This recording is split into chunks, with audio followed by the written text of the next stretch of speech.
doing, diamond ring wearing, kiss stealing, wheeling dealing, limousine riding, jet flying, son of a gun, and I'm having a hard time holding these alligators. You're talking to the Rolex wearing, diamond ring wearing, kiss stealing, wheeling dealing, limo jet flying. We Ric Flairing on them niggas. We Ric Flairing on them niggas. You talking to the Rolex wearing, diamond ring wearing, kiss stealing, wheeling dealing, limo jet flying. We Ric Flairing on them niggas. Jack, we Ric Flairing on them niggas. It's apparent these girls staring. I'm Ric Flairing, gold across my chest. I'm fresh to death, I'm Paul Bearing. Not at all scary. When I open like Betty Wops, then find to these Urkels that's going in like a carry shot. Woo! I'm going in like a Mary Pop off that Mary Crop at the top flow at the Marriott. So questioning me is like questioning you. See, we the best dressed, so come and get blessed with the crew. Not one but two, different ways to slaughter your crew. Committed tat across the chest, I guess she blessed with the truth. People want to see them checks, representation of proof. Living through my elders trying to resonate to the youth. But ain't nothing to get my flash on. Longevity is heavily embedded in my melanin. Layman terms, I last long. My grind repetitive, I'm smoother than real silk. Lyrical cash cow who can't cry over spilled milk. We in here. You're talking to the Rolex wearing, diamond ring wearing, kiss stealing, wheeling dealing, limo jet flying. We Ric Flairing on them niggas. We Ric Flairing on them niggas. You talking to the Rolex wearing, diamond ring wearing, kiss stealing, wheeling dealing, limo jet flying. We Ric Flairing on them niggas. We Ric Flairing on them niggas. This ain't no normal situation, this preparation with greatness. Industry full of fakeness, it's really up for the taking. See, life is what happened to you, more so how you take it. Don't get stripped of your knowledge and mentally leave you naked. I like to live otherwise. I'm sorry that I'm fresh to death. I put the polo and apologize. See, black son, we ain't nothing like the mother guys. Quit to socialize, we organize, then we mobilize. Off the deep end like a scuba diver. And no confusion, just keep it pushing like Uber drivers. Woo! Business fresh just like a supervisor in a Gucci visor. Can't find a smoother rhymer. You're talking to the Rolex wearing, diamond ring wearing, kiss stealing, wheeling dealing, limo jet flying. We Ric Flairing on them niggas. We Ric Flairing on them niggas. You talking to the Rolex wearing, diamond ring wearing, kiss stealing, wheeling dealing, limo jet flying. We Ric Flairing on them niggas. We Ric Flairing on them niggas. Yeah, DQ baby. Shout out that boy Nigga for that fire track. Hey, Black Sun, sun up.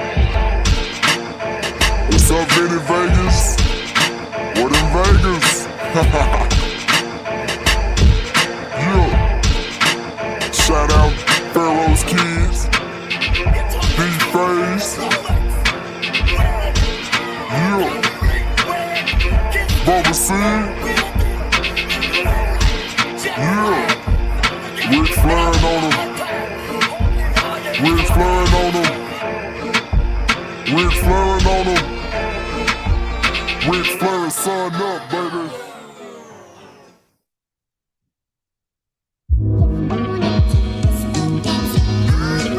Yo, Scotty, you going crazy for this one. We see what you're doing, we salute you. Hey, let's get it started. It's Backpack Capital One. What's in your wallet? Got a call from my man A. Scott. I said I got it. Love that you highlighting all of these black colleges. Try to pay me for doing this. Look, bruh, if you don't get off my line with that foolishness, voice of the SWAC, pull up where you at. No cap if the Brody is speaking the soft facts. My advice, tune in to every show. Captain Petty, but we know that the sergeants are with the smoke. Speculate, just tell me what is we doing. Get into it, okay, look, I'ma say this and keep it moving. My boy Scotty, man, he offered the leash. Black grad, paying college, I'm glad that he called me. Walking, cause we all been taught that talk is cheap. Even primetime knows Scott for the HBCU streets.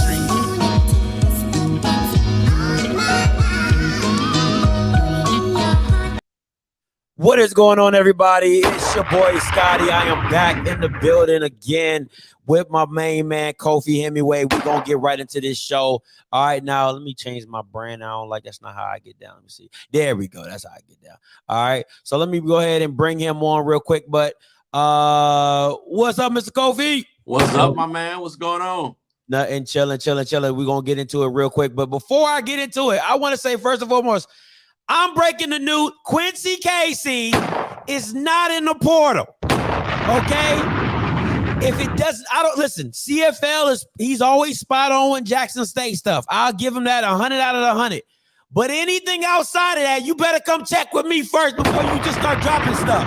Especially when it has to do with Quincy Casey. All right. So if it don't come from Quincy Casey, if it don't come from his camp, and if it don't come from me, it is not true. All right. So I want to make that very clear. Start this show off. All right, man. Whoo. All right. Big Bama's blowing my phone up like, oh, Scotty, Quincy.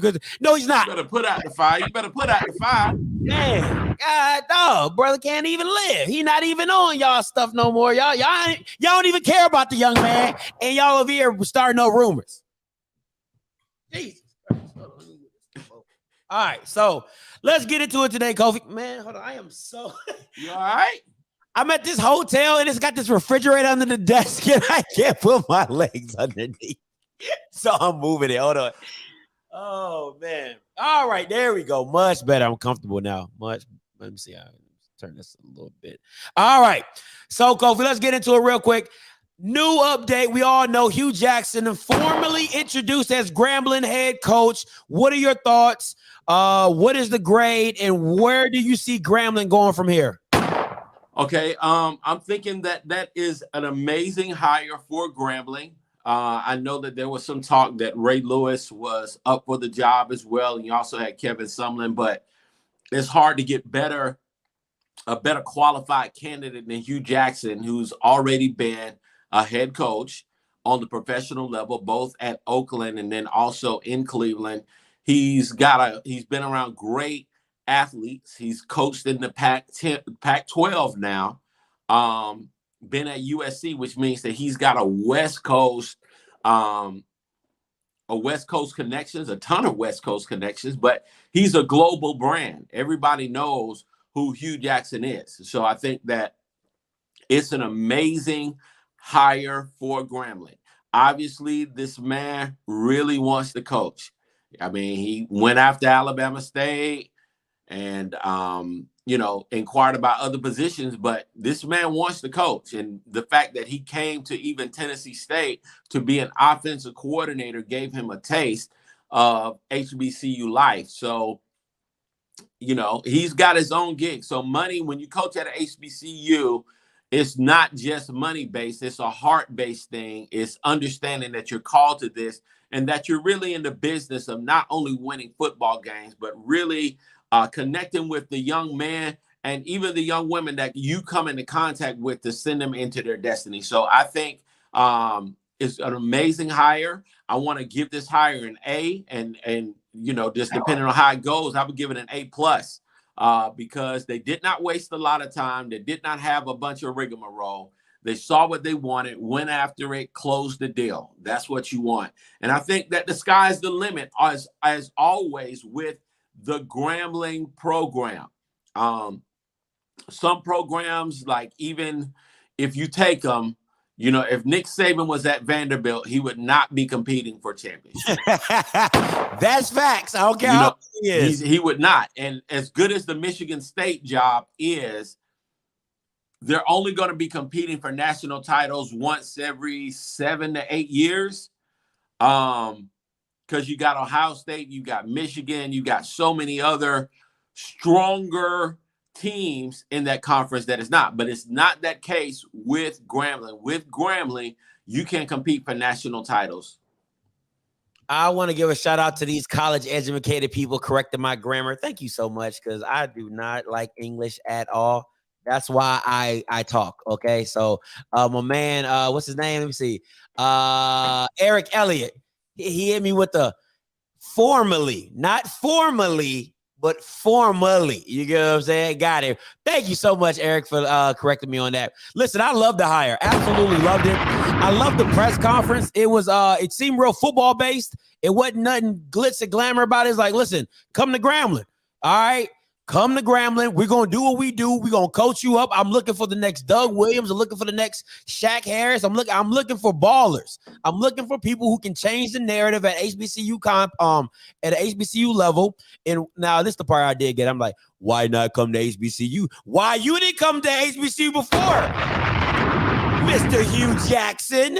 So I'm gonna let you slide with that one. Why not come there? Why you ain't come before? But other than that, I absolutely love the press conference. Very simple. Of course, we started late.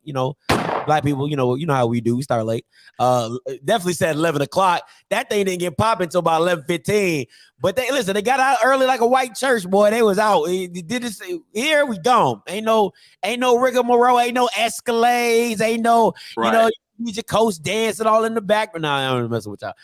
But no, I absolutely love it. I gave the higher A too. And coming from here first, I don't want to break news here, because if I break news here, they're gonna be like, somebody gonna steal it and be like they broke it.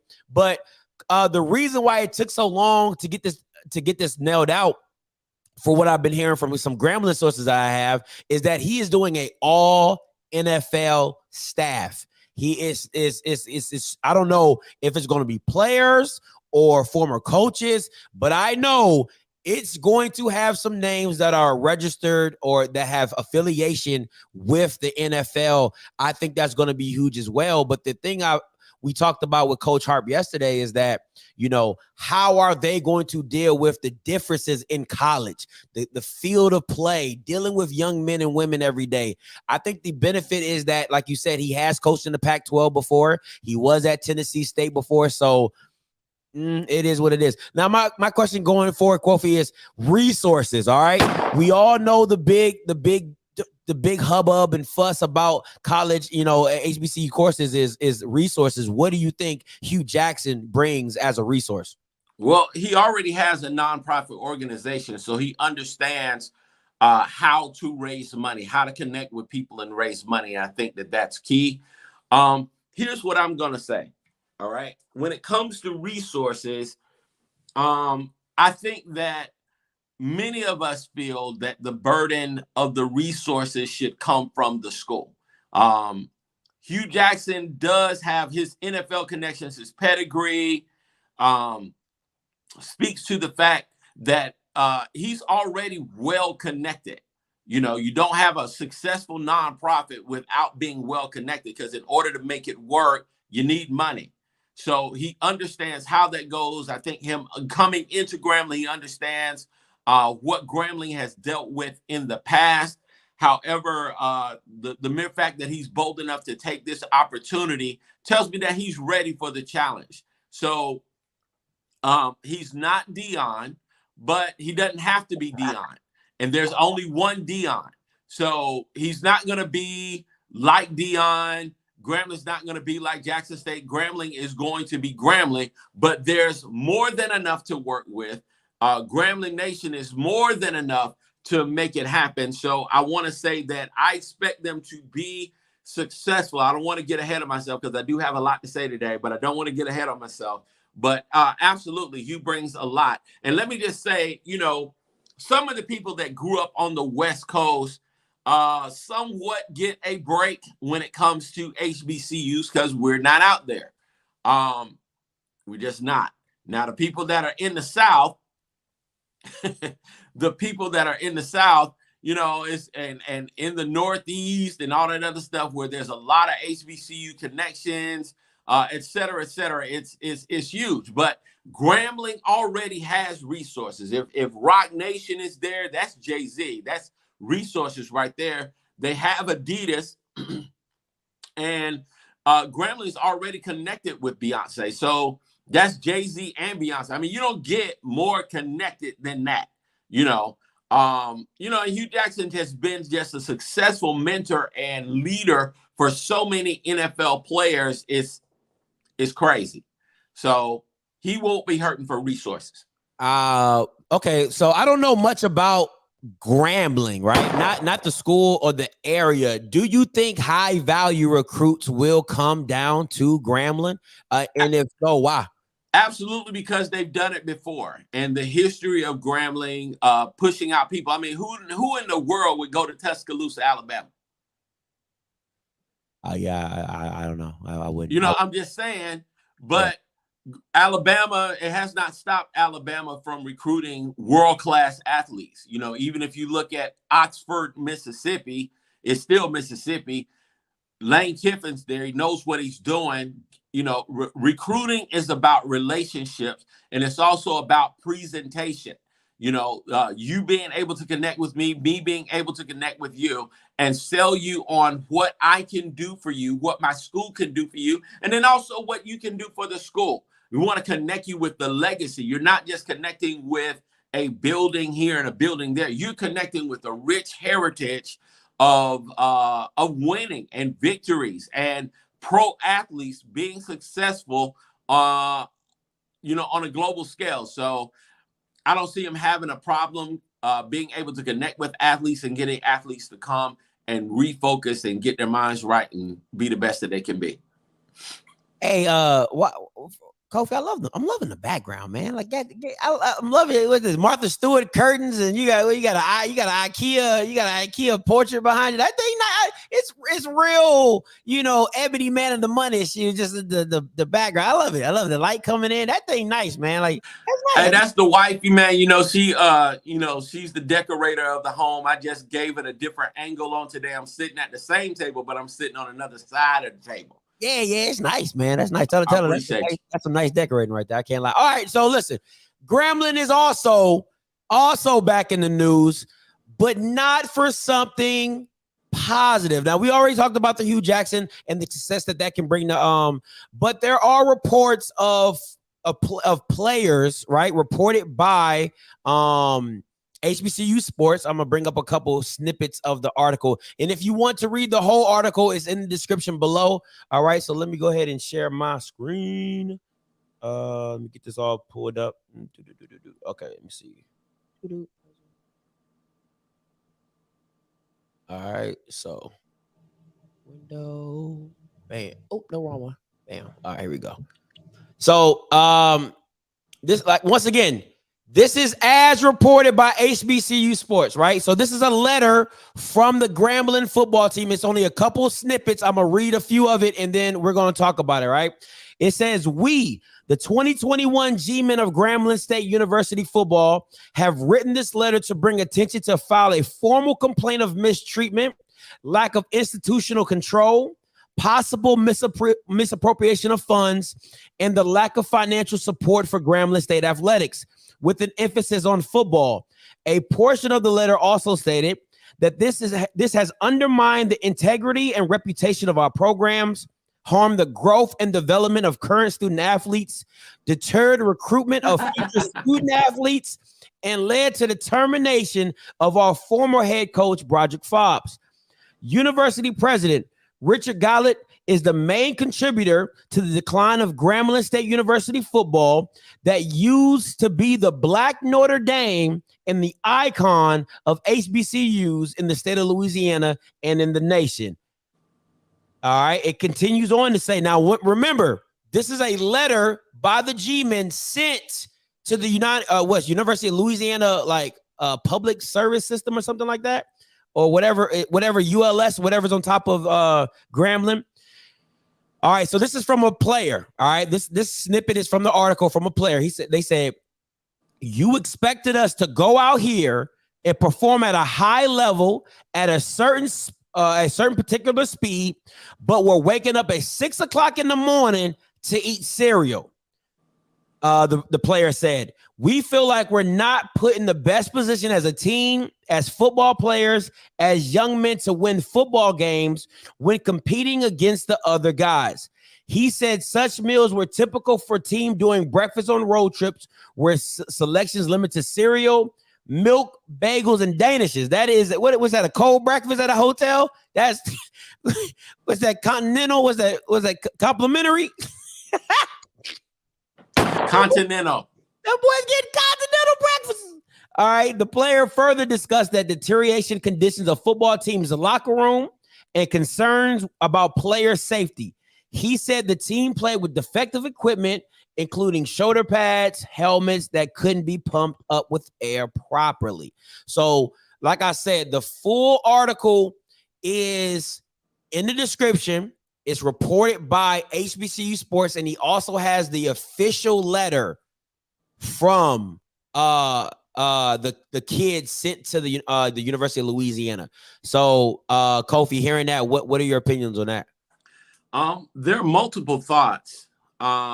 We've talked about this whole thing before, talking about how programs and athletic programs get to be successful. It does start with the president. But before I go into my thing, I want to hit all the people. Tuscaloosa people, I am so sorry. I didn't mean to down your city. It is the metropolis. It's the metropolis. Really, it is, right? I'm joking just a little bit, all right? Tuscaloosa is a fine city. Mm-hmm. But it's not Orlando. It's not in New York. And when I said that, I'm saying that, you know, Nick Saban still was able to do that in spite of the size of the city. So it's not the size of the city. It's about the quality of the program. So I hope that makes sense. Now, back to what I was saying.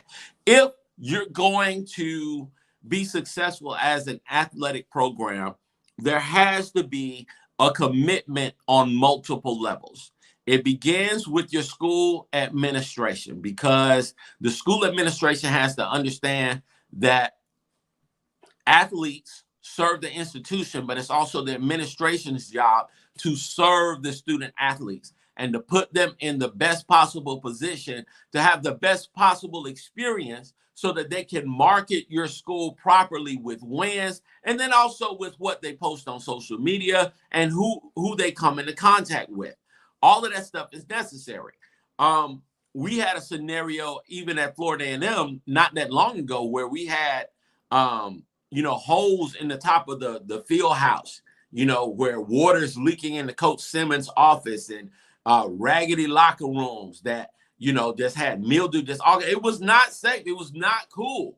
And unfortunately, it was a real wake-up call for Rattler Nation, because it was like, okay, how did we get to this particular spot? Mm-hmm. And so we got to this particular spot because we didn't really take ownership of our product. It is not simply just the university administration's job to make that happen.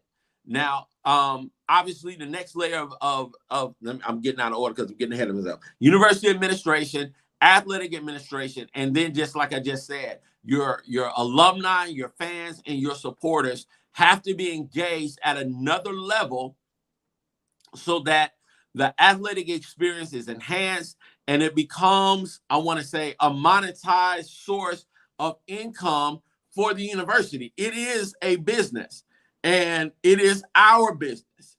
We have to be engaged. We have to be informed. We cannot sit on the sideline and expect for this program to be the very best it can be without our engagement. Okay. So that means your ticket sales increase the revenue. Your season ticket sales increase the revenue. Your outside of giving, for instance, and it doesn't have to be monstrous, 1,000, 10,000. Everybody's not able to do that. I get it.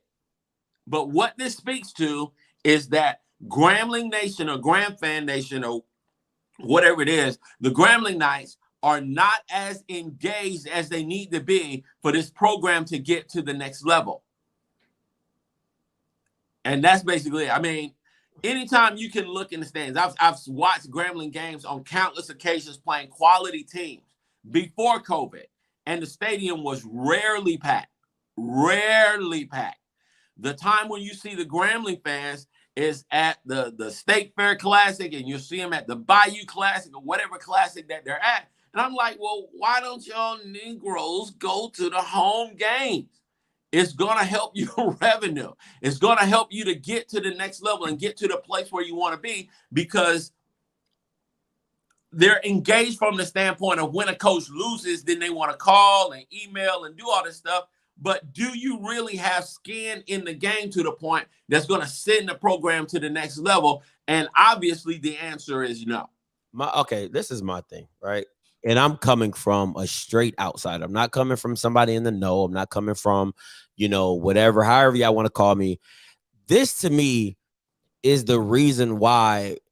Okay, so before I get into it, I reached out to a couple players from Grambling that currently play on the team, and I asked them a couple questions. I said, "Hey, is the cereal thing true?" He said, "Yes, it's true."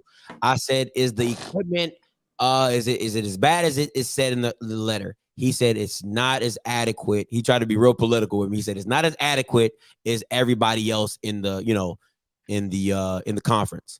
So he said, "I'm gonna just leave it at that." I said, "Okay, cool." So my thing is this. You're asking players to come change a narrative in HBCUs and you can't give them what they need.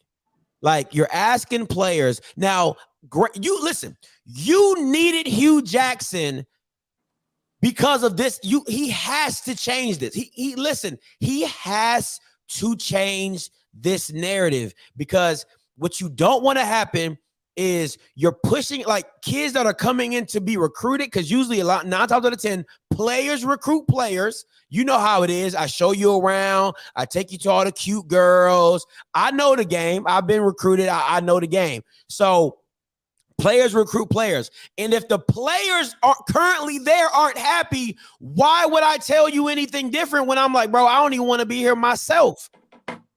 Look, bro. Here. FAMU was not even taking the players to the freaking locker room because they knew it was a freaking mess.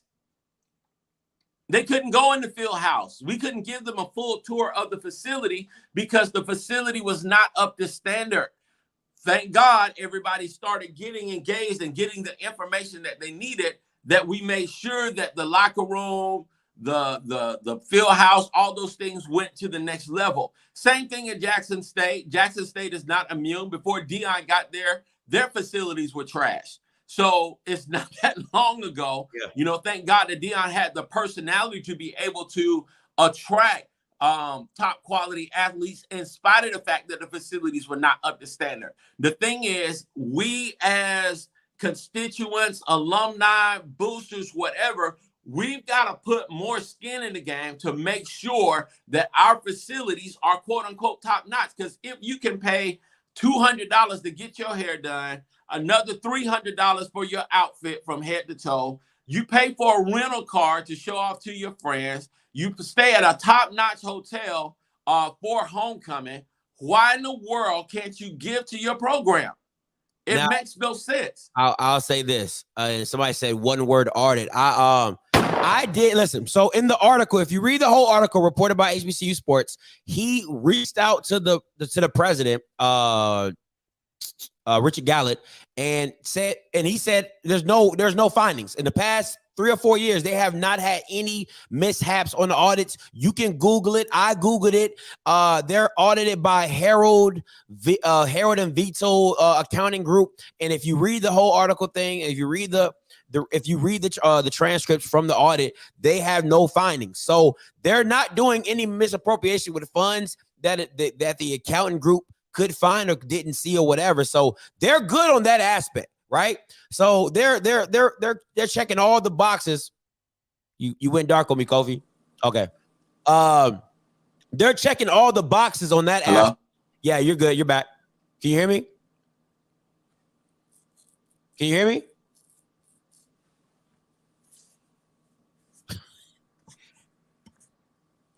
Give me a second, Scott. I'm gonna come right back. All right, too easy.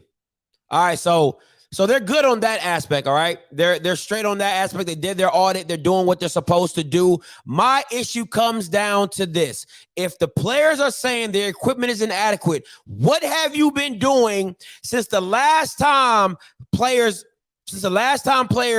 I say protested or whatever? How have you not been trying to transfer your program? How have you not been trying to upgrade the situation and making your situation better at your school? I don't understand it. That for me, if current players are saying, Scotty, we're dealing with this, you're not doing enough to change the narrative for your program, period. That means you were okay with just being okay. And I don't understand that. You're supposed to be, everybody keeps talking about, oh, we this, Jack, I'm going with everybody. I'm hitting everybody's mark, right? Oh, we prideful, we Jackson State. Oh, we this, we the Grambling, we the G. Oh, we this, we Southern, we the powerhouse. Oh, we this, we FAMU, we been bragging. But you all have had inadequate equipment, inadequate stuff, and you over here bragging about your institution. Talk about the real stuff in the background that's going on. That's what I keep trying to say. What bothers me is this. It's that black mentality of what happens here stays here. What happens in this house stays in this house. I'm glad that these Grambling men felt necessary to write a letter and put their grievances out in public forum, because that's what needs to happen to change. It's no different than us outing out white cops for beating up black people. There's no different than us outing out white people who like, you know, oh my gosh, brutality, police brutality. When you oh my gosh, I'm like just going blank right now. When you get what I'm saying. Yeah, I'm sorry, but put them on blast. That's it's no different. It's no different when you walk into a mall and the white clergyman follows you around, right? Like they just like, oh, because you're about to steal. All that type of stuff. We put all that stuff on blast. We put all that stuff in the news. We put all that stuff on Front Street in the media. But then when it comes to your own institution, you want to hide all of it. You want to hide it. You want to sweep everything on the rug like it's not that big a deal. No, these kids come to your institute. Then you're mad when they want to go to PWIs.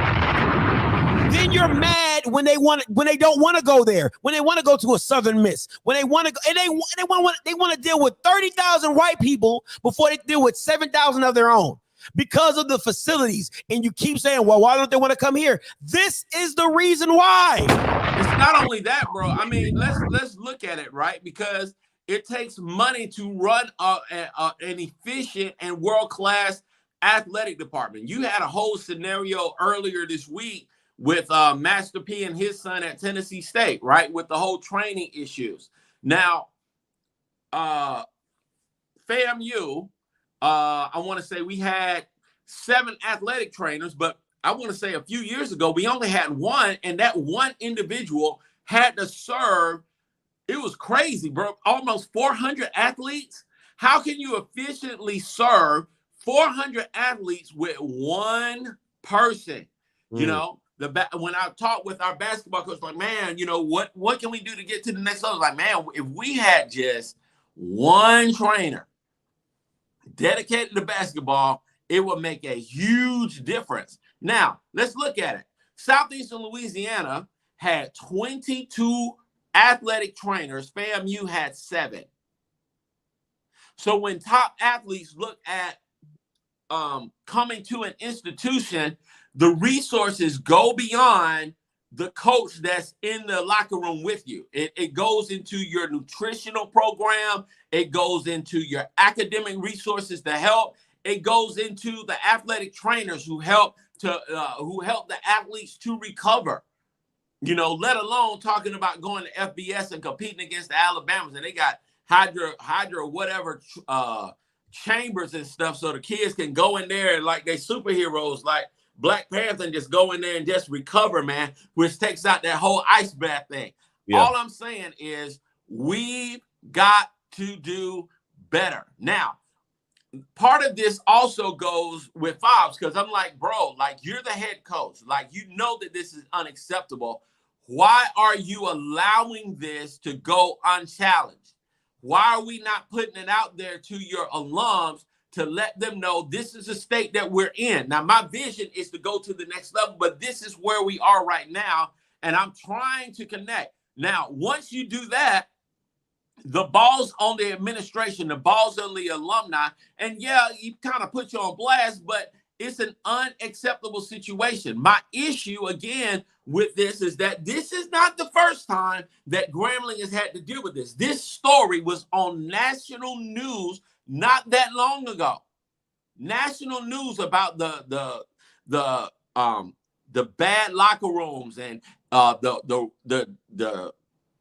the facilities that were breaking down to an extent, the mold that was everywhere, the floors that were unstable, everything that was going on. This is not the first time that this has happened at Grambling. So this is why I'm just so perplexed and confused, because Grambling has sent more players to the NFL, with the exception of Tennessee State, than anybody else in the SWAC. So where are these athletes? Where are these world-class athletes? Why haven't they come together to make sure that this program is sustained? You know, from a financial standpoint, it's not like you don't have the money. It's like, where are you all? Why isn't there an organization that's already dedicated to make sure that the football program gets to where it needs to be? That's unacceptable, let alone the alumni, let alone the locals and all that other stuff. Everybody has to do their part in order for HBCU football to get where we want it to be. And if you got all that energy online to get mad at everybody, use that same energy to go to your bank account and give to your program. That's big facts. And I think, listen, these HBCUs have to change what they're doing. You have kids on your campus that are micro influencers, major influencers. Use their platforms to push your narrative. Why are you not promoting? Like, listen, I don't care if you don't like Dion. I don't care if you despise him. I don't care if you think he's bad for HBCU football. He's 50 something years old, and he's more on social media than most of the guys I know that are 30 and 25 and 29 years old. You have to go where people are at. And if it's the old money, go get the old money. If it's new money, go get new money. I keep trying to tell people, you don't have to ask for major quantities to make impacts. If it's the same thing Barack Obama did in 2008. He made the small people feel big. Hey, give $10. Hey, give $20. My granddad, who had never donated to any presidential election in his life, gave $50 to Barack Obama and felt like he was standing next to the man. All right, that's what you do to your young alumni who are out there with student loans or whatever. You make them feel big by giving small amounts. You can give $20 a month. You can give, $50 a month or whatever. That's not bad. That's just saying. And then on top of that, you give everybody else into something as well. So you got the surrounding community, you got other people in Louisiana that just represent the G. There's people, listen, I know there's a bunch of people that call into my show that are Jackson State fans and have never touched and never stepped foot on the campus, right? Why not use my platform? Why not use CFL? Why not use Blue Blood? Why not use, whatever you have and put donation links, put fundraising campaigns? Listen, we're all here for the culture. Why not do that type of stuff? You know what I'm saying? Like, I don't have you have to start being creative and getting money to your program. All right. People want to donate. People want to give. So let people give. And that speaks to communication as well. Because when you don't communicate the problem and the issue, you can't change it. And you're not involving everybody on the level that they need to be involved in order for you to get to the level that you desire. You have to engage the people that, quote unquote, love the university or love the team or love the brand or whatever. Sell a t-shirt, give the people that give something, get it in order. And that's really what we have to do wholesale so that we can compete on the levels of the Notre Dames, the Michigans, the Ohio States, all of them. Not that we'll ever get to that point because they've got more people and more resources and more money, but you can get it. You can get a weight room that doesn't have duct tape on the weights trying to hold stuff together. I mean, that is absurd in 2021. Like, you might have come from a quote unquote, and forgive me when I say this, a nigger rigged environment where you used to put the aluminum on the antennas back in the day, trying to make sure that stuff changed, using pliers to change the channel, setting stuff up, making makeshift trays and all that other stuff, man. We have to get out of that nigger rigging phase and understand that if you can put on Gucci and you want to put on your Louis Vuitton, you got Louis Vuitton luggage, find a way to give to your HBCU so that we're not in the news for something that we could have solved. Facts. Big facts. All right. So last question, and we're going to get to the call lines. How does the SWAC look like as a whole, right? And what I mean, this is on two sides. Remember, the title is Scandal and Success. How does the SWAC look bringing in a Hugh Jackson? And then how does it look on the flip side of having the issues that's going on in Grambling? And hey, listen, let me open these call lines up. When the white lady talks, that's when the call lines open. You are the only participant in the conference. Call lines is open, 516-259-9041. Give your opinions in. But Mr. Kofi, back to you. How does the SWAC look like as a whole on both factors? Well, I want to say this is a golden time. We're entering into another golden age in SWAC history, because if Prairie View nails this higher, it's going to be nuts in the fall. If Prairie View nails this higher, it's a wrap, bro. I mean, this scandal is bad, but it's not as bad as it was before, because it ain't get on the CBS News yet. So we ain't at that level yet. Gotcha. But if Prairie View nails this higher, buddy, everybody's going to be like, woo, it's going to be crazy. So I want to say that the SWAC still looks like it's a conference that is on the rise. But what we have to do is, get more involved, get more engaged from the standpoint of giving our time, giving our money, giving our resources to make sure that our respective programs go to the next level. That means giving, that means buying season tickets, that means coming to the games consistently outside of classics. Outside of classics. Find a way to do it. Find a way to get engaged. And I want to see our ADs, our presidents, and our leaders also engage the local community by doing little town hall meetings. Like when presidents run for the United States, they're fully engaged. I mean, they're doing town hall meetings. They got all kind of debates. Now, once they getting off, they don't do that foolishness. But, they still need to do it, because that tells me that you actually care, that you care about my opinion. And guess what? I have the opportunity to get involved, so I can't say you not hearing me. You have a town hall meeting, I show up, I raise my hand, I come to the mic, I'm gonna say what I gotta say. All right, so this is my thing. I'm gonna say this, and I'm gonna get to one of the callers on the line. I've been reading a lot that people are saying Chitlin circuit. This is the Chitlin circuit. And they're like, and on the same token that they're calling it the Chitlin circuit, they're the same person saying they have a problem with celebrity hires. Listen, bro, you can't have it both ways. You cannot have it both ways. I get it. And I'll be the main one to say there's a lot of respectable coaches that should got a chance to be at Grambling, but we're not on that wave right now. You are trying to rebuild. Listen, you are trying to, okay, good example, right? If you have a house that has been, just left for dead or whatever, holes in it, boards coming off, right? You have to demolish it. You don't want to renovate that. We're gonna start from scratch, right? Because a lot of stuff that Grambling and all these HBCUs have lived on is in the past, right? And I'm not saying the past is not worthy. I'm not saying the past is not credible. What I'm saying now, going into 2021, this new age, social media age, you want to make headlines, and that's what these coaches do. They put you in the headlines. They bring you resources. They bring you money that you wouldn't normally get. I don't give a damn about how good Dooley is. He is not bringing you a resource. All right? And that's no disrespect to Dooley. He's a great coach, but he's not bringing you a resource.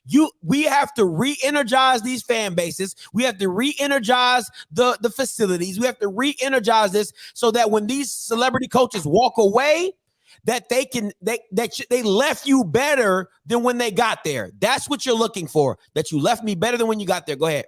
And, people talk about the Chitlin circuit like it's something bad. Every Thanksgiving, Negroes is eating chitlins. So, stop tripping about the chitlins. Now, I don't eat the chitlins, but there are plenty of people that do. Now, let me say this. Tyler Perry understood his niche. He was not trying to necessarily appeal to the masses of people, but he understood that his message was going to be Christian-based, so he wanted to connect with the church, quote unquote, the Chitlin circuit. Well, he rolled that Chitlin circuit all the way to $1 billion plus, multi-billion dollars. Because guess what? He put a quality product out there. He gave the people what they wanted. He was consistent with the message, and he built a multi-billion-dollar empire, and it's still growing. Yep. It's still growing. So stop devaluing yourself. That tells me that our self-esteem needs to go to the next level. So what is the Chitlin circuit? So what is the soul food circuit? So what we call it? It's okay. Yep. Yep. Just make it Cater to your market, make it the best. All right, let's get to these callers. Hey, what's up, Jay? Talk to me. Okay, hey, how y'all doing? Good. All right, I just want to lead out and say, whoever CFL is, you really owe us an apology. You was on that video smirking. You were amused at the potential downfall of A&M. And I just want to clock you, but just make sure you issue a proper retraction. But anyway, just to kind of jump in on the topic, Graham really has a great hire with Hugh Jackson. If you know anything about football, that man had the biggest thing about coaches is connections. And that man has a lot of connections and can, get some good resources down there to Grambling. Now, I will say this, and I kind of want to piggyback about the, like different situations and then the letter and everything like that. One, I know HBCUs are underfunded. We know this. We know we have to, deal with different levels of funding from, PWIs. We know this. However, we can't continue to use that as an excuse to have our programs look any and every kind of way. We can't do it. Even if it's as alums, and I'm not saying that people don't give back, because I know a lot of people on these calls do, but as alums, get that season ticket. I live 350 miles away from A&M, but I'm a season ticket holder. I may not be able, I try to make most of the games if I can, but I want to make sure A&M gets my money. Get the if you're in the state with your school or surrounding the state, get that license plate. Put just small things. If you're on Amazon, if you like to shop, they have Amazon Smile where every purchase, the extra change rolls off to your school. Join your alumni association. Be active. So when these things pop up and these things happen, you can be on top of those things. Of course, we don't, not going to have the same level of facility as Oregon, but for for your facilities, go get a new coat of paint. So, go get a bucket of bleach and wipe down the walls. Do those things that you can help with what you have so that the facilities that you have still look nice. So that's all I want to say.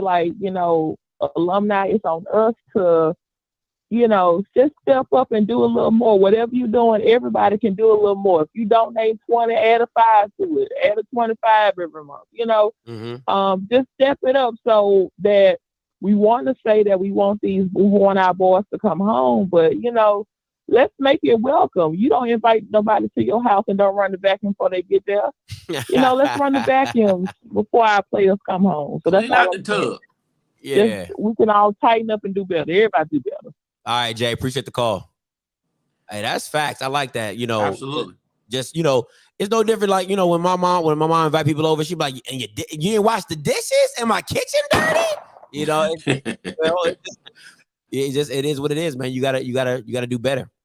Absolutely, man. But let me also piggyback off what she said, when it comes to engagement, because,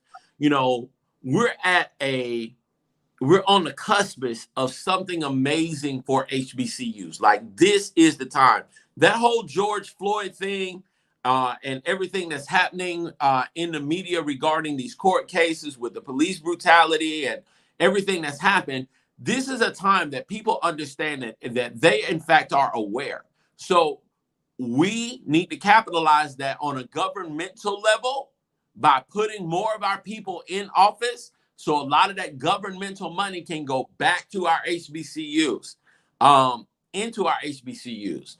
Even challenging and even confronting the state on that level will help us to get to the next level. So we can't be afraid to run for office. We got to get up in there so the system can change. Facts. Hey, what's up, Coach Art? You live? How you doing, Scotty? So to answer your question and piggyback off of what Kofi just said, is 100% correct. If you look at what Alabama State did petitioning the state to get their stadium. Prairie View A&M being in the Texas A&M system, getting their stadium.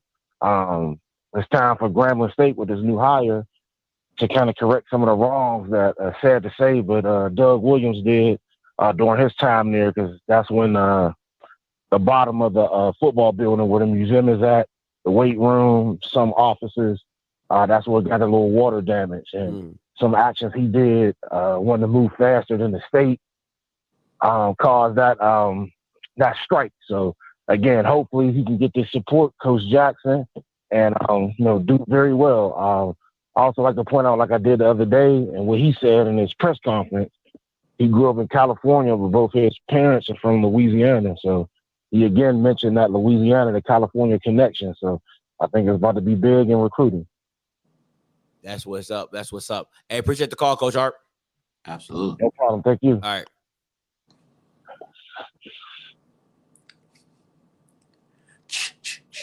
Hey, Conscious, you live. What's good, gentlemen? What's good, Kofi? What's up? Hey, okay, so this is a very passionate subject of mine, and something that, we have to have a come to Jesus discussion with, because this has been something that has plagued our communities and plagued our schools for some time. We already know about the underfunding initiatives and efforts that were conducted by the state. We're already aware that we are a disadvantaged community because of the socioeconomic problems that have plagued our communities for, in this country, the last 400 years. But that's still not an excuse. And it's something that we have to acknowledge up front, and we have to do better at. The previous caller said it and mentioned it, the young lady, but it's time for us to pull up our britches, people. And it's time for us to start taking the initiative and being proactive about some of the changes that we want to see within our university and as a culture and as a people, of course, obviously. But, this situation happened with Grambling a while back with the Muscle Milk Similac situation, where those guys were complaining about the facilities. And everybody knows that I'm a diehard Jackson State fan. We're not removed from this situation. I mean, we've had our fair share of problems within the academic environment or athletic environment for the institution. So this is something that all of our schools will play with. The thing that I want to see is, why is the first thing that we do is write a damn letter? Pull out your pocketbook, pull out your checkbook. I don't care if you got to give $5 a month or $10 a month. Instead of you typing up a damn letter, set up a reoccurring account where you're depositing $10 into the athletic fund every pay period that you have a job. Okay, hey, Conscious, real quick. Hold on, real quick before you keep going. The letter was written by the Grambling football team, not by alumni or anybody like that. It was by the Grambling football team. I still don't give a damn. And the reason why I don't give a damn is because we sit here and we see these kids have $1,000 phone. We see these kids wear Gucci belts. We see these kids got horse eyelashes on. I'm going to call them horse eyelashes because that's what they look like. All right. I see these kids with these nails on, and get it. I understand they students. I understand that you're frustrated. But here's the thing. I'm trying not to cuss, but niggas love shiny shit. Okay? All right. I mean, at the end of the day, that's what all of this is about. It's about the shoddy substance that you want, that can attract, you can raise your hand and say, look at me, look, and I get it.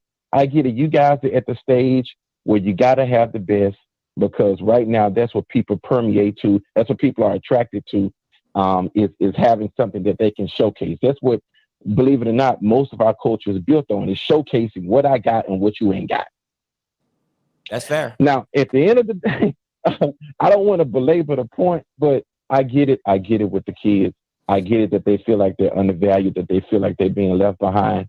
But to the alumni, to everyone else, no more letters.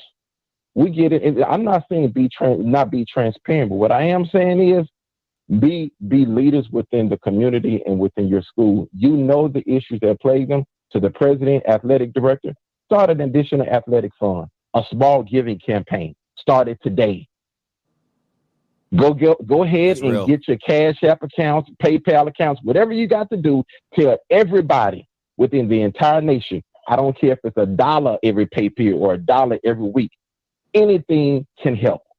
Just give us some money, set up reoccurring accounts so you can feel that you're part of the progress, and be transparent about the process. Show how much money came in, show how much money you're going to invest, and then show the people what you invested it in. Show some changes, even if they're small progressive changes on what you use the money for.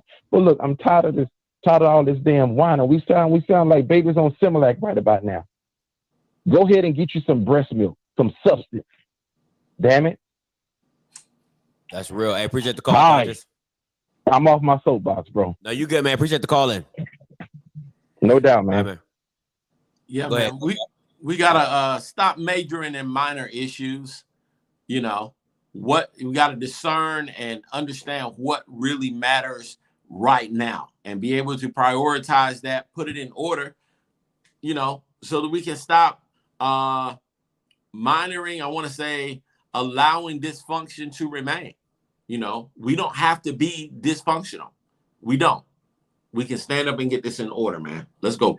Listen, I'll tell you this though. Before I get to this next caller, I'll tell you this: if I was Grambling, as soon as Hugh Jackson was done, and that white man got back up to say, I don't know if he's white or black, but he looked white to me. He's white. He was white. And the white man got back up. I'll be like, you can now give. You know, like church. What? Listen, I know everybody's watching this.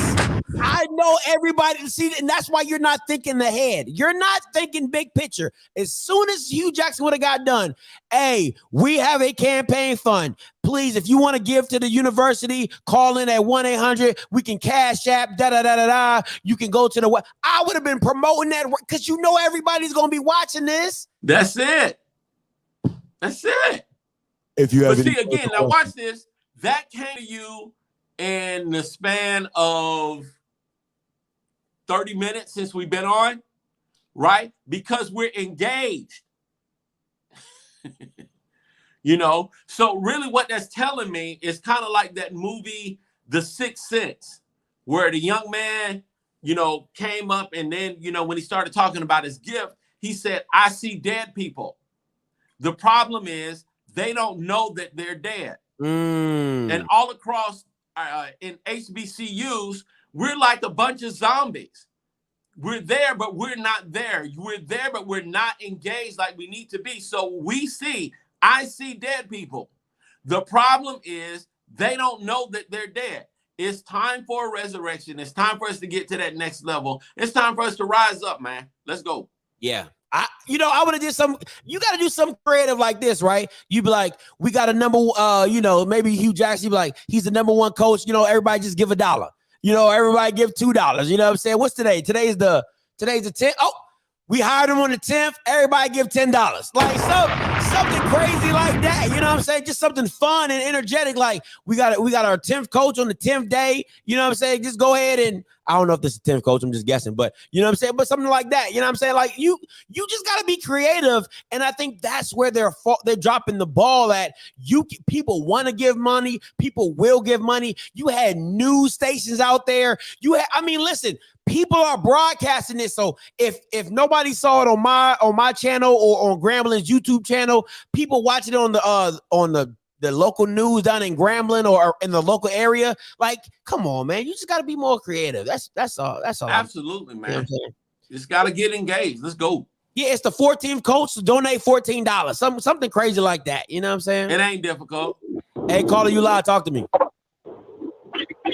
What's up, Scotty? Hey, man. You remember how back in the day when you were little, it's an analogy. So you know how when you get picked on at school, and you tell your mom, you keep telling your mom that you get picked on. If your mom always tell you, I'm gonna have to, if they stop messing with my baby, I'm gonna have to go up to the school and jump on my ass at school. Yeah. That's facts. That's what Grambling needs to do. Seriously, that's what Grambling needs to do. Like, you gotta get tired of, you gotta be tired of falling for the banana in the tailpipe thing. So to me, I feel like Grambling needs to go down to the state capitol and show their ass like, look, we are dire need. We need funding. You know what I'm saying? We can only get so much from our alumni and, you know, and boosters. We need funding from y'all. Show, you know what I'm saying? To me, I feel like you show your ass, you get some results for it. Yeah. Yeah, that's real. I mean, I listen. These are college educated people, so they don't want to show they ass per se. You know what I'm saying? But I think they just need to do a better job of promoting it. But I appreciate the call though, David. Hey, this is my thing though, Mr. Kofi. Listen, and I want to be very real about this. And correct me if I'm wrong. I've seen where I've been to games where people gave $1 million checks, came out in front of the the audience, and please give it up for Daniel Witherspoon, who's giving $1 million to Jackson State. Like, yeah, that's nice, but what about the people giving $100? What about the people giving 20? Like, do they like? And I'm not saying like, I would just bring a line of people and say, hey, in this month of whatever time these people have given to Jackson State, please give them a round of applause, or please, like, everybody wants recognition. Bruh.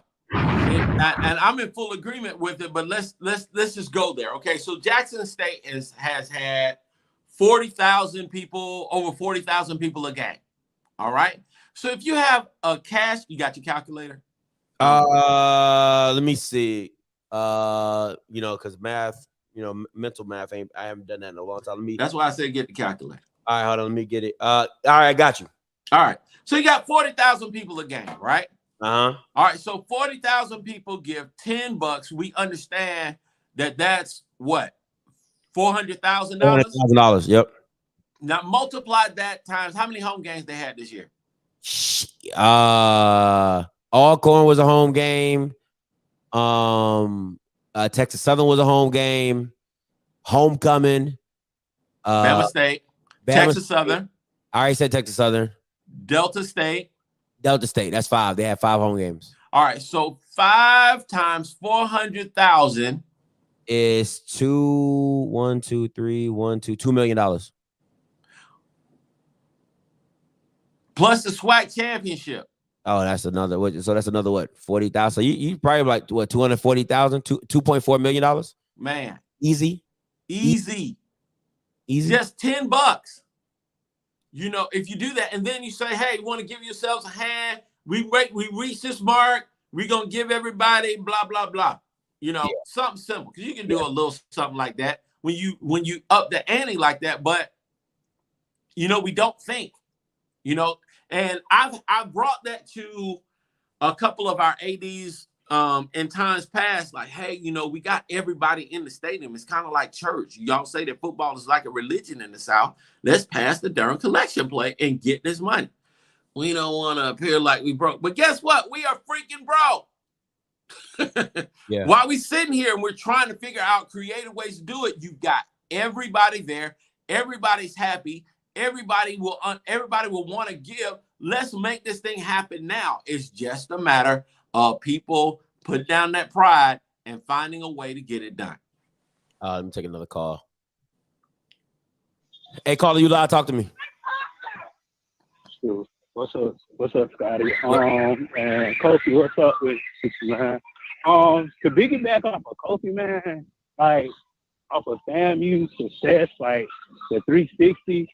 Man, I did a whole bunch of internship with the athletic department as far as the year before they got Willie Simmons and like all the way until 2019.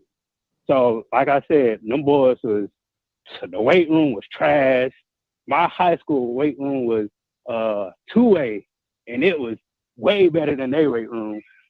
The locker room was trash. The only thing that FAMU had going for themselves is the basketball gym. Basketball gym had everything that they needed. Mm-hmm. But they had 2 athletic trainers. If somebody get hurt, if somebody had to go to the hospital, one of the athletic trainers got to go with him. And he got to stay there until he get back home. And guess what he got to do, the athletic trainer got to do when he get back home? Go to sleep for an hour, eat breakfast, come back the next day and work. They was working on athletic trainers to the bone. Mm. They literally would sleep probably sleep at FAMU who wake up in their office talking about what time is it? Oh, I gotta go to practice. They was working them to the bone, man. Like Not it's fair. crazy, but from what Grambling need to do, like y'all done threw out a whole bunch of suggestions. Like somebody need to take a course on how to media or something, because it's all about media and it's all about pushing content out there, just like you doing. You're pushing your content out there. You're having 4 or 5 shows every week. Grambling need to start pushing themselves out there.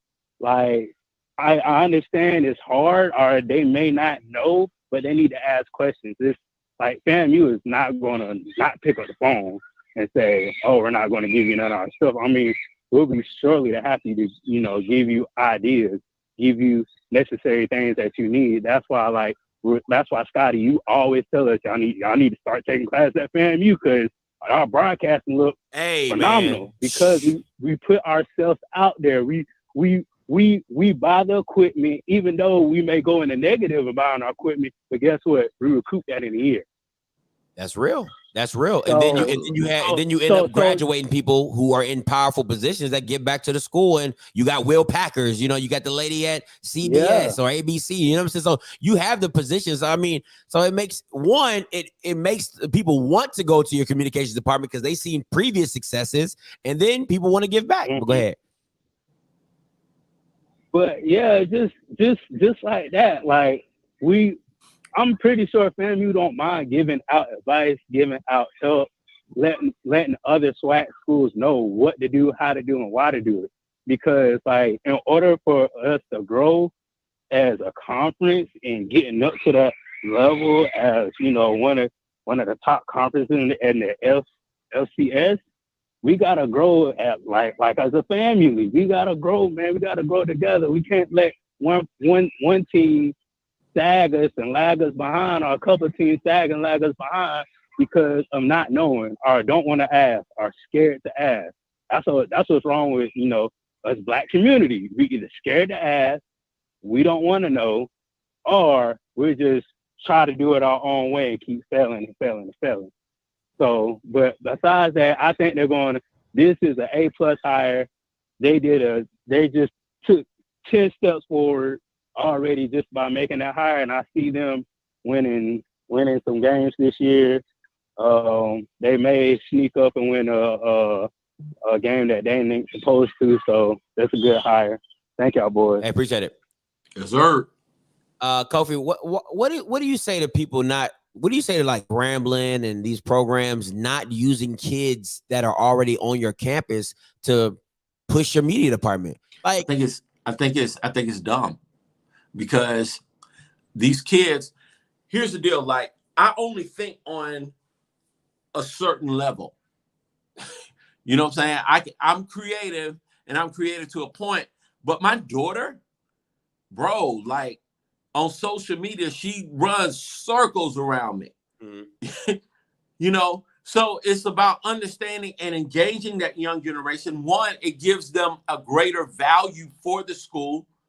It gives them a greater initiative to jump out there and do what they can to help.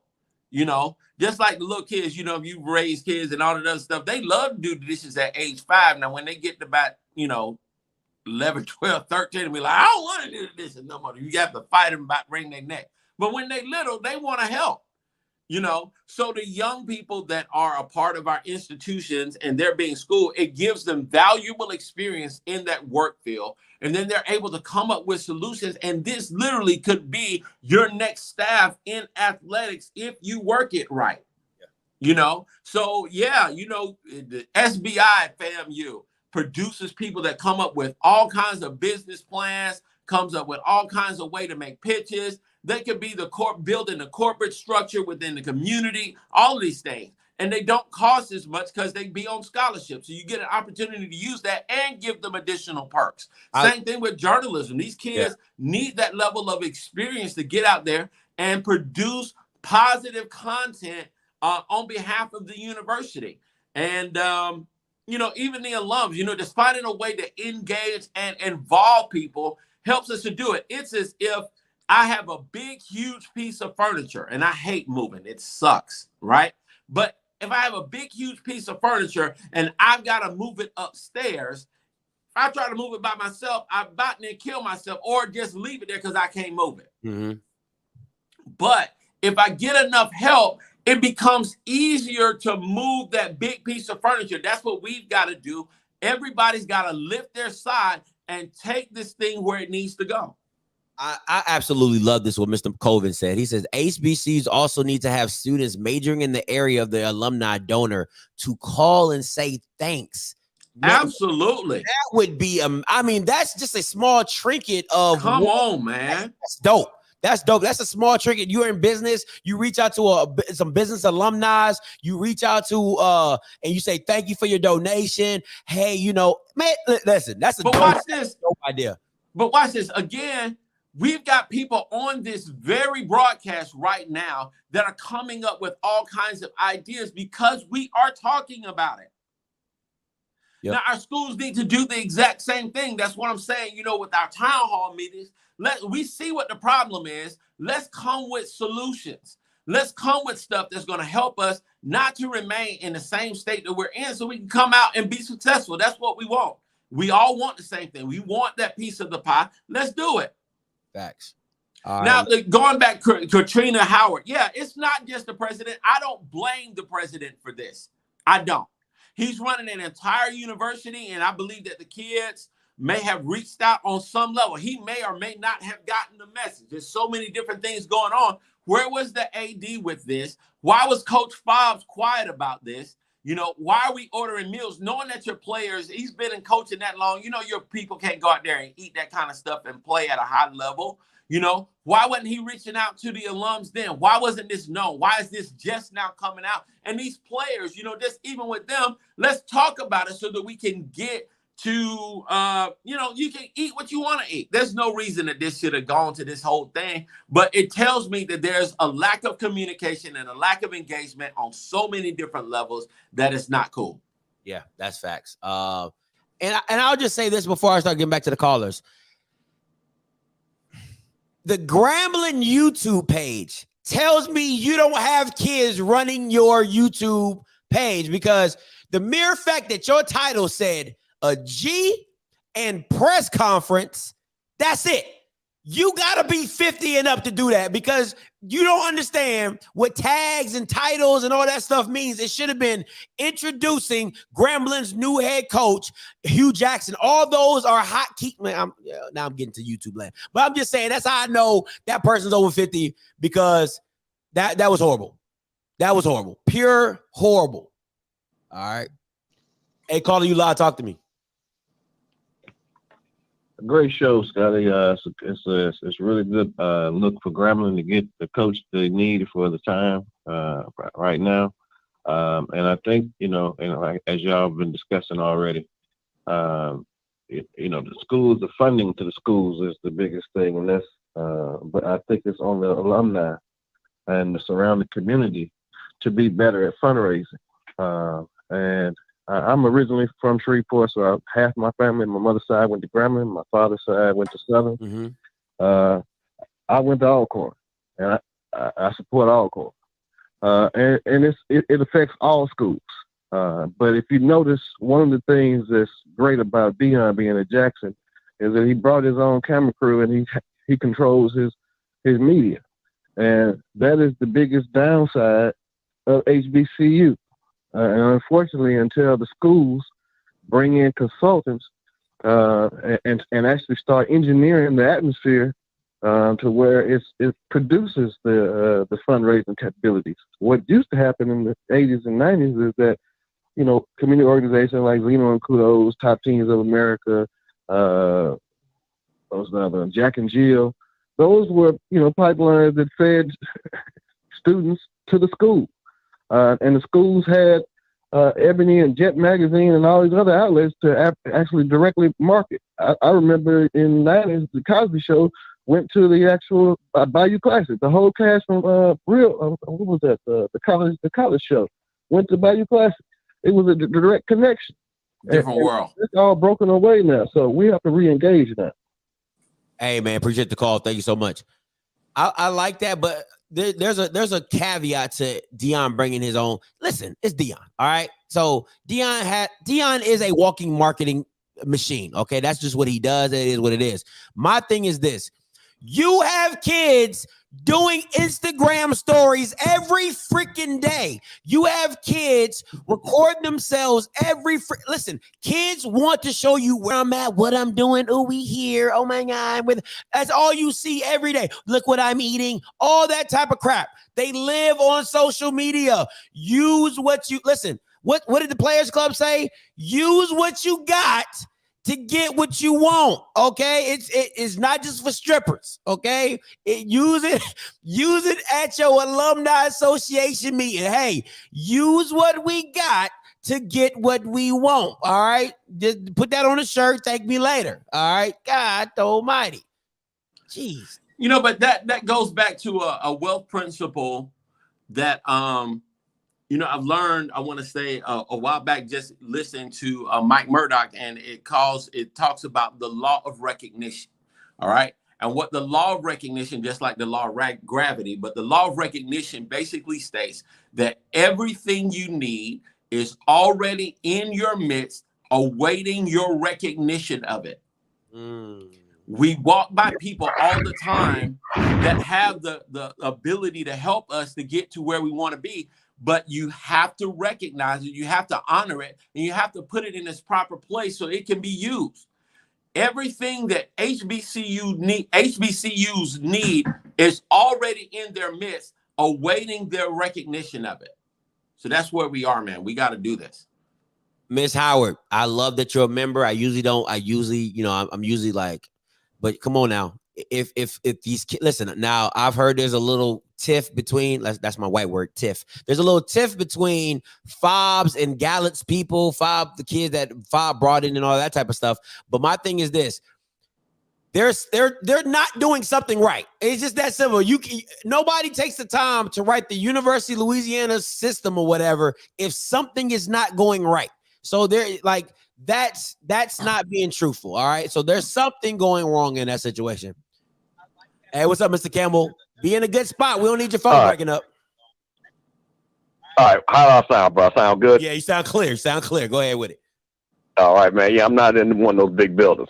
Man, this topic is driving me crazy because, see, I can actually speak to this about the lack of innovation with these schools. As a lot of you guys know, and I'm not going to name no names because I ain't trying to piss nobody out. I would go to these schools, sit down with the presidents, student affairs and all that. And I would say, hey, listen, I have an affiliate program. I'm going to give you 10% of the sales. This is what we need to do. We're going to create a social media campaign with the queens and the dance team. I'm going to film it. I'm going to pay for all that. All you got to do is announce it at the game and send out to alumni. No, Ms. Campbell, we don't do that, but you can send $20,000 up to buy a sponsorship table at the alumni event. I'm like, bro, that ain't going to make y'all no money. If you do it my way, I'll have you $50,000 in 3 months. But constantly, what they would do, they're always thinking old, bro. They're never thinking innovative. And that is the problem. Those people that are in those positions, they have done it that same way 15, 20, some of them 30 years, and they will not innovate. They refuse to innovate. I have gone to them and shown them the metrics of how this is the way you need to do it, how you need to grow this socially, how you need to reach out to your alumni. And I'm going to give all y'all asses some free hair. No, Mr. Cam, I'll tell you what, though, you can buy that alumni table for $10,000. And it would just baffle me. And it would make no sense. And you would have these outstanding young women who had big social media followings that they would not even take advantage of.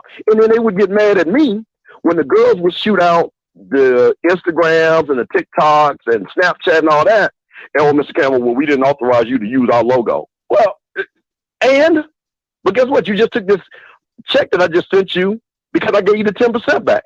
So, man, we got a lot of stuff that we really need to look at and deal with on that. Because that is something serious, man, for real. Because they are not going to come to the 21st century without being dragged. Seriously. It's crazy. Hey, appreciate the call, Mr. Campbell. It is crazy. Yeah, man. Bye, man. Woo, man, it's getting good. It's getting good. Let me see who I got in here. Let me see. I've never seen this call before. Hey, caller, you live. Talk to me. Hey, yo, what's up, Scotty? What's your name? Where you calling from? Kofi, what's up? Hey, Kofi? hey. What's going on, man? What's going on? Yeah, Scotty, man, I just wanted to apologize to you personally, man. You know, this is Crawford Avenue, man, Birmingham, Alabama. You were right, man, about I know this is not probably off topic, man. I wanted to make sure I apologize to you because I told Blue Goods the other day, if Eddie Robinson goes, at least if he wins the way we want him to win, I'm gonna need an apology from you and Blue. But I know now everything I understand was right. This is like a homeboy, frat boy type, frat brother type of deal with Eddie Robinson and the president. So I'm finding out more and more about this, and it's really kind of disappointing. He know, yeah, Scotty knows. Yeah,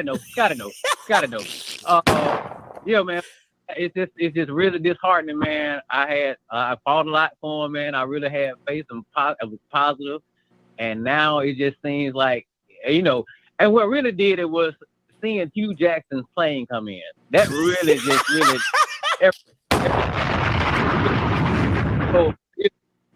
So I'm looking at all the coaches that we could have possibly had. We were the first ones on the chart, and we scuffed on all of them and decided to get our homeboy. And, you know, I've been fighting against it. I've been like, God, we're you know, just give him a chance, you know. But it's starting to seem like everything you said was coming to fruition, and it's just the black good old boy at Alabama State right now. So man. I hate it. Kofi, that goose egg we put up on you guys, or that you guys put up on us, that's not us. That's not us for real. Hopefully you'll get a better competition from us. But man, I'm hurt over here, man. I just want to let y'all know. I know it's about Grambling, but the hell, Grambling, man. I'm talking about my point. Yeah, you good, man. Hey, appreciate the call. I appreciate the apology, man. I hope your season goes well, though. Real talk. All right, man. Too, goddamn. I hope.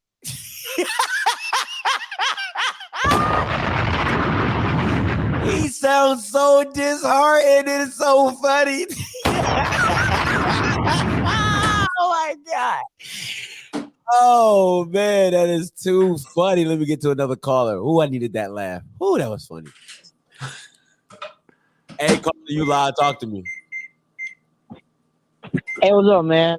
Hey, I want to ask a question about everything that's going with Grambling. How much you think this is because they're not winning?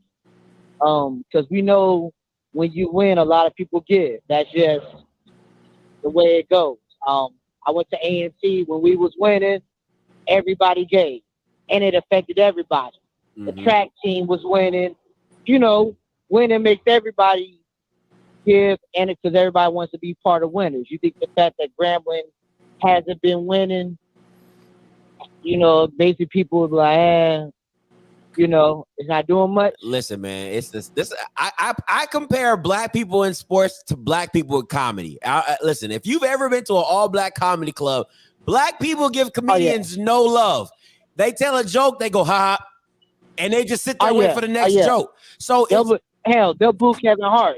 You know what I'm saying? So it's very like black people are just very like, I need it now. Like what's going on right now? There is no, you know, like you have loyal fans and things like that. But what my comparison is just as how instant black people want things. You know what I'm saying? So I think that with this hire, you're going to invigorate. You're going to invigorate Grambling. Now, I don't know about how people are going to attend or whatever. I don't know about that because they said people move away from Grambling, Louisiana when they graduate. So I don't know how people are going to come back and support. But I do think if I was the president of the university right now, I would be on every platform trying to get this money. Okay? Yeah. I mean, think about it. Ashley Robinson is everywhere now. He ain't never been on camera this much. In his life. In his life. And his whole AD career. Yeah. What about you, Mr. Kofi? How you feel? So, I could barely hear just that last part. What did he say? He said, he was saying, what do you think about, is it the reason that people aren't giving to Grambling because they haven't been winning? I don't think that's that. I think is that they don't have a system and an apparatus that can consistently tap into that. And so the whole winning narrative, I'm going to take Florida State, for instance. Florida State wasn't always win, or let's look at Florida State now, right? They're not winning, but their alumni base, their boosters are finding ways to get more money for their program because they are engaged. Our HBCUs and Grambling, they simply don't have or haven't had, I want to say, a giving apparatus that is set up that can consistently get money in, where people are giving consistently. It's not there. So whether they're winning or not, that's not the issue. The goal is to eventually get to wins, but guess what? You have to start somewhere. And they don't have it right now. So this goes back to the whole leadership thing, engaging that community and finding, I want to say, creative ways to pull measures of income or pull additional income or to monetize the brand known as Grambling besides wearing the G. That's fair. Yeah. Okay, cool. I think he was going to do well. I think the one thing about him, seems like he's not going to have the patience. He's going to sit there, come and assess everything, and he's going to try to win day one. And that should help with the fan base. Man, Grambling is not that far away. I mean, they showed that last year. They beat the crap out of Alabama A&M. They beat Southern and didn't even have a head coach. You know what I'm saying? So they're not that far away. Now they laid down against UAPB. I guess they ate the wrong cereal. They must have had Rice Krispies that day and wasn't able to come out and no sugar. Something wrong with you. Not able to do it. They should have hooked up with their Lucky Charms, and that would have energized them real good. Oh my Lucky God. Charms Hey, appreciate the call though, man. Crunch. Oh my goodness, you need to stop. Hey, TG, you live, bro. What's good, man? What's good? Hey, man, appreciate you what you're doing, man. I always appreciate you, dog. I even got my PE coach that worked with me, dog. He watching you now, bro. So I'm pushing for you, Scotty. Hey, appreciate you, my man. Appreciate you. Listen, I don't know what Grambling doing, but keep pushing me. All right, keep putting me out there. I don't think Grambling doing it, but I do me, okay? Yeah, my thing is, how do we get all of our schools to continuously grow? You know what I'm saying? I think with this hire with Grambling, I think they're gonna grow. You know what I'm saying? When you bring in a name like that, just like with Deion and Jackson State, stuff starts to move even more. Mm-hmm. Now I know that there are alumni who give back, but my question is, and I don't know, so maybe you all could tell me, like when money is given back, is there something that kind of goes out to the people to say, hey, we've taken in this much money this quarter from alumni, this and that. We're allocating these funds to this place, or it's going here, or it's going there. For people to be able to see how the schools are growing. And like before Deion, even at Jackson State, certain things were happening. We also have to check our administration, man, because sometimes while a lot of people don't want to hire a Deion or a Hugh, it's because they want to keep all their dirt in house.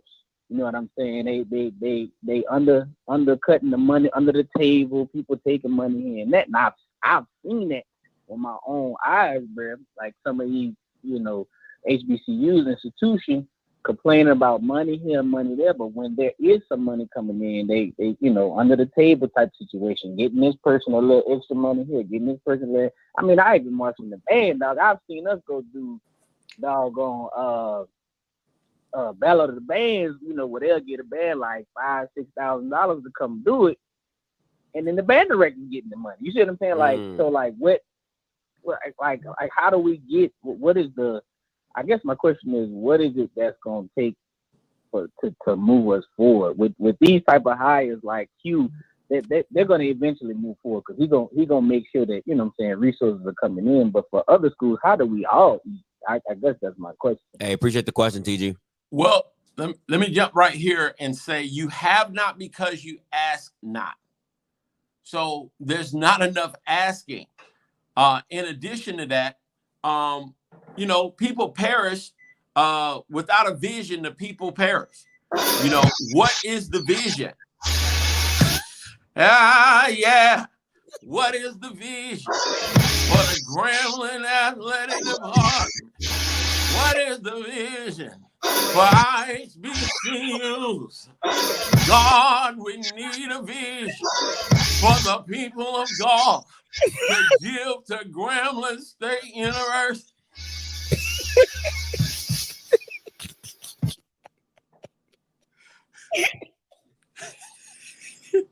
But seriously, Go ahead. say yeah, somebody say yeah. Oh yeah.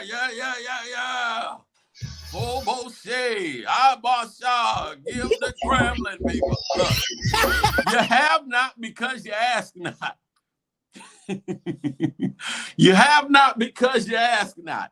So you have to have a giving, and somebody was picking at me at my little word apparatus, but I'm going to say it again. You got to have a giving apparatus for your people.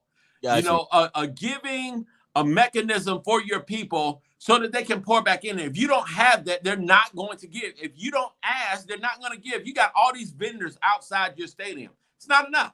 But you have a group of people that's there that if you get them right at the right time, bam, that money is there. Ask. Okay, so this is my thing, right? I like the transparency aspect of it, like of how much we've gotten, how much we collected with, you know, in the in like a quarter or a month or anything like that. I think that's dope.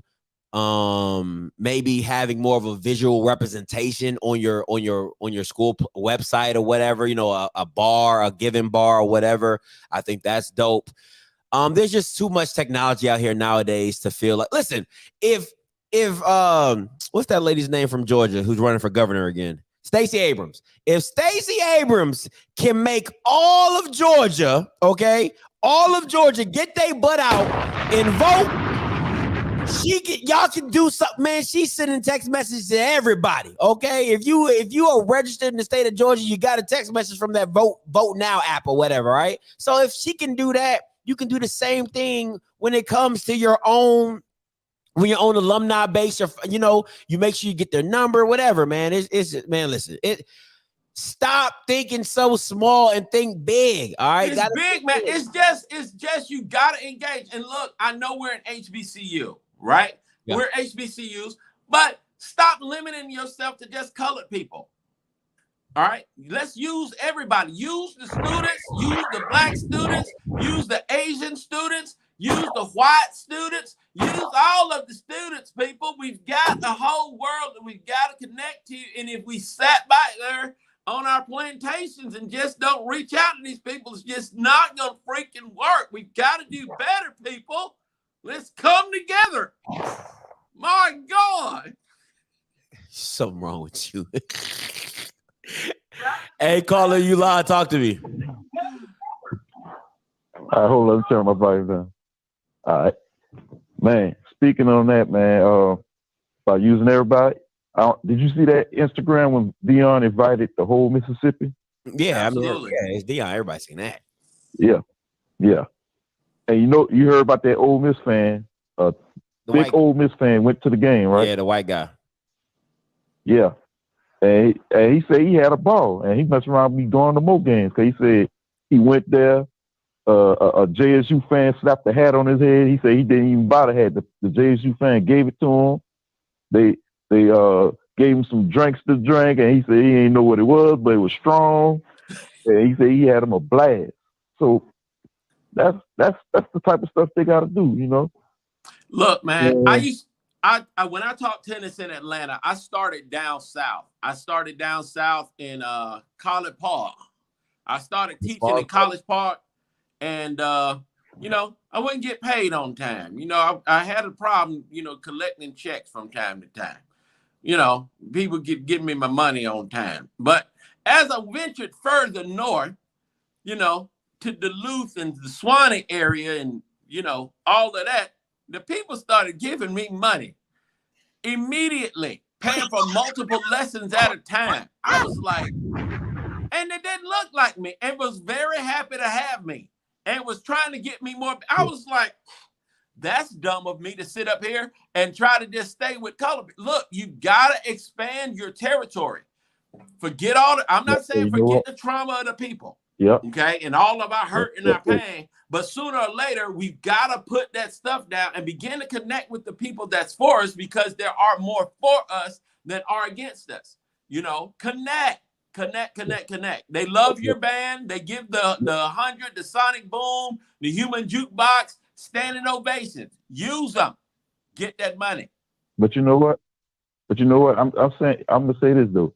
The SWAC is changed for the best, because the Grambling AD, that's their new AD. He's and for what BJ Jones said about him, he gonna be the type of person that gonna get that money there, and then he gonna, as far as like with media and all that, they say he gonna change that up. You know, he just couldn't do it right away because he just got the job. But next time you watch the game, they're gonna be 10 times better next year for script to talk about good. He ain't gonna talk bad about it. So hopefully he ain't gonna talk bad about it. Man, that thing was trash. That Joker was trash this year. I ain't even gonna lie to you. I almost had a seizure watching that Joker. Hey, me too. I tried to watch it, man. My eyes was hurting. Man, it's bad. But appreciate the call, Coach Green. What's up? But hey, I'm gonna say this though. I got one more thing. Yeah, go ahead. All right. Hey, so I hope you get into. I hope everything gets straight for you next year, where we can hear your voice in the media session. Unless they send an Uber for the real estate coach you to be on staff for offensive coordinator. So I hope that don't happen. I'm not about to entertain him. I am not about to entertain him. Not even a little bit. Not even a little bit. Let me take this last caller. Hey, caller, you live. Talk to us. Hey, Scotty, what's up? What's up? What's your name? Where you calling from? Hey, man, it's Nick from Savannah, man. Talk to me. I got a comment, and I got a question. Hey, go ahead. Does the SWAC actual conference have anything to add to like HBCU as far as a situation like this? Do they help with situations like this? Just kind of break that question down. What do you mean, like add to? Like as far as if they get a report or facilities are not up to conditions, do they play a part in trying to help with that, or they kind of step back and that's the schools thing, they need to handle that? I think it's like a church and state type of feel. I think they step back and this is me speculation. I think Kofi can probably give you a better understanding. I think the SWAC kind of steps back until they have to, intrude. It's kind of like the commissioner of the NFL. Like, he'll let you run your team as you need, but then when things need to come down, I'm gonna come down, and if I gotta come down, it ain't gonna be pretty. That's pretty much how I feel. But the question was, Kofi, to go back to you, he said, does the SWAC is the SWAC more hands off in these situations with facilities and Yeah, I mean, you have the capacity to run your own program. I mean, the SWAC gives you, they come into play when it comes to TV deals and stuff like that. But your apparel deal, all of the stuff that you do, you run the program the way that you want to run it. Which again, this is why we are here in this particular spot. I'm grateful. We got a lot of people watching this, and this is interesting. But I'm grateful for. Because Courtney G and them might be watching them. Want to put a shout out to them. Courtney Gaucher and them, got I want to say our social media aspect and our videos on point. And then they began to connect. But say something goes wrong, right? It's on Courtney and them to handle that internally. He's the athletic director. Now, if we're on national TV and say it's a fight that's involving another school within the SWAC, then the SWAC commissioner would come in and say, X, Y, and Z. Or if we do something that's going against SWAC protocol, that's when the SWAC commissioner would address it. But in terms of that whole giving thing, that's on Grambling. That's on Grambling's leadership, the president, the AD, the coach, all of those people, the SID, all of those people that are connected. Yeah, so people that are watching, I need you all to get those likes up. Go ahead and like the broadcast. You don't have to tell everybody that you're watching and everything, but do like the broadcast and share it on your page because we're trying to do something with this. All right, but seriously, the SWAC commissioner does what he can, and he's always available in the midst of this. So young people, these football players, they're young. I've been in that position before where I felt like people weren't listening to me, so I took it to the next level.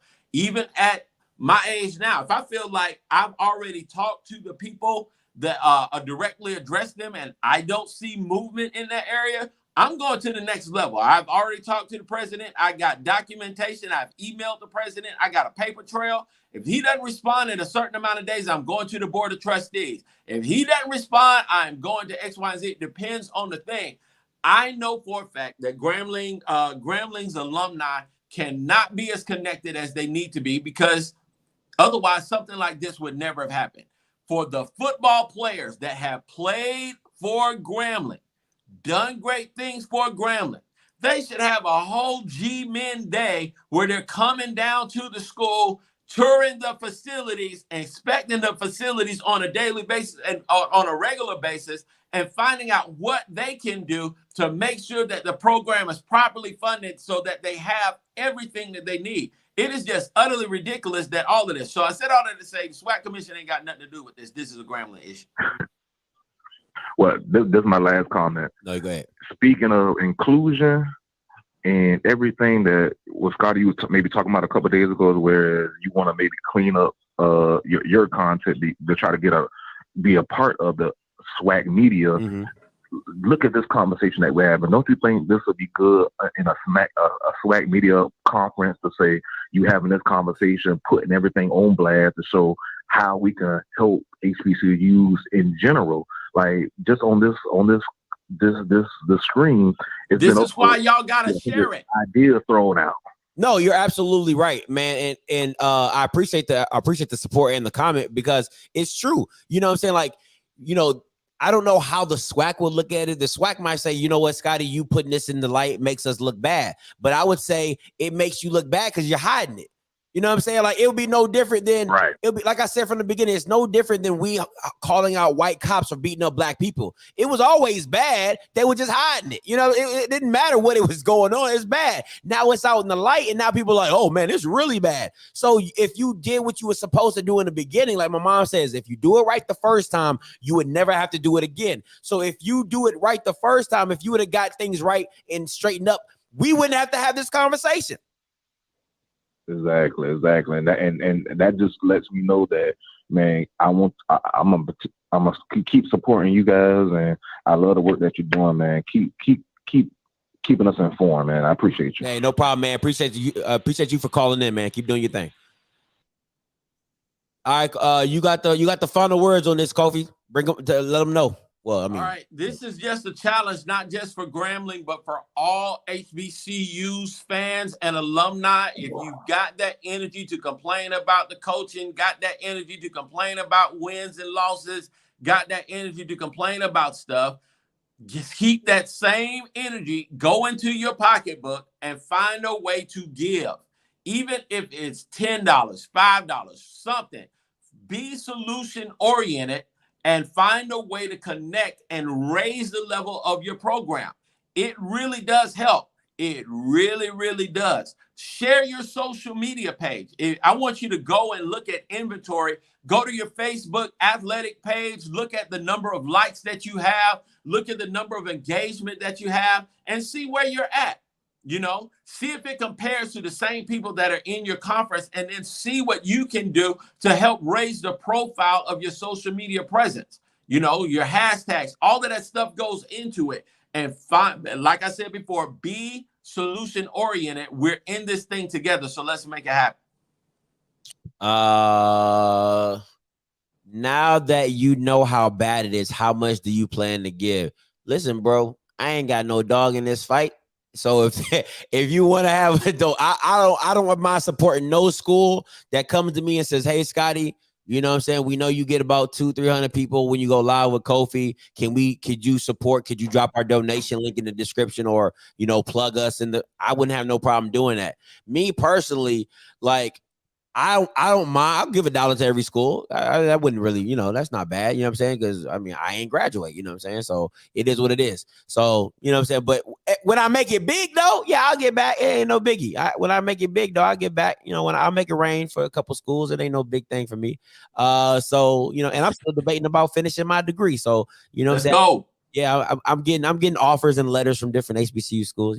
They want your boy. Bandwagon signing day. Don't be looking out for that. Bandwagon signing day. All right, man. But listen, appreciate Kofi for being here as always, man. It was a great show. I know you got some stuff to do later on today. I might do another show later tonight.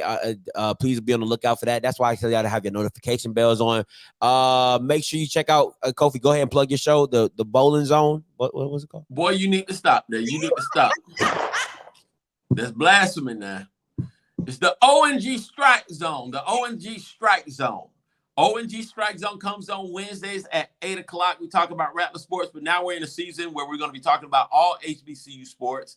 And we got National Signing Day coming up next week. It's going to be huge to see who's going to have the best possible class coming in. And we got Prairie View signing. Well, not Prairie View. Prairie View is going to be hiring a coach real soon. Yeah. So I'm hoping that they get it right.